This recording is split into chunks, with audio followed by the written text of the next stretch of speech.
How are we making money on co-living? What the driving force for profitability and the North Stars for your co-living business needs to be tenure. How are you operating your business from the business owner's perspective? So let's talk about it. In previous years, when the booking fee structure, working on a platform like PadSplit, when it was just 12% and they just charged you 12% of every dollar collected, the core business, if you thought about it, it was an occupancy based business. It didn't really matter how long they stayed. You were just going to pay 12% of every dollar collected. Your profit margin was predicated on how many people could move into the house and book. PadSplit changed the fee structure. So now the model changed significantly. The way the booking structure works is for every booking that PadSplit brings to you, if you didn't recruit the member or whatever the case may be, but the platform sent somebody over and it was a booking request that came through them, they keep the first 10 days of every single booking. If this person moves out in 8 months and another person moves in, the next 10 days goes to the platform. That's the customer acquisition cost. So just call it a booking fee. Okay. So if you're not factoring that into your underwriting for a property, it's really hard to just understand how you're going to make money. So the transition that the operators need to make is our business is not really predicated on occupancy as the driving force for profitability. If you can move members into your house and the right member, the quality member, whatever the case may be, whatever process you're doing and standard operating procedure, which I'm a huge fan of. If you don't have SOPs and you don't have a standard operating procedure for how your listings are put out there or how you approve and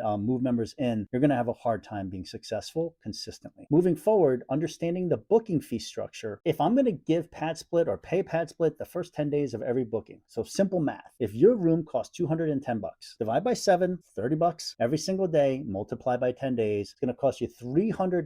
The first $300 collected is going to go to PadSplit as a booking fee. That means that the business we're really in terms of driving profitability, it's all about tenure. You want and need that person to stay a minimum of 7 months in order to come close to breaking even. If you have a property that is charging more per room, let's say you're in Miami, let's say you're in Phoenix, or even if you're in Atlanta and you've got a really nice property, if it's a $300 a week room or $250 a week room, just do the math. So you need to drive your business operations and make sure that you're curating a member experience that they want to stay. So how do you do that? There's so many different nuances around how to approach that. But that has to be your driving force in terms of how you run your co-living business to be profitable. And if you have any questions, feel free to reach out to me. That's where I operate my pad splits differently, is that I understand that in this business model, if I don't have a business that promotes tenure and extension of stays, the 30-day stays don't work for me. I lose money. The 60-day stays, I lose money. So I need to figure out a way to operate my business so that the tenants and members coming in, they want to stay 8, 9, 10, over a year. That's how I drive the most profitability and squeeze the most juice out of my co-living business.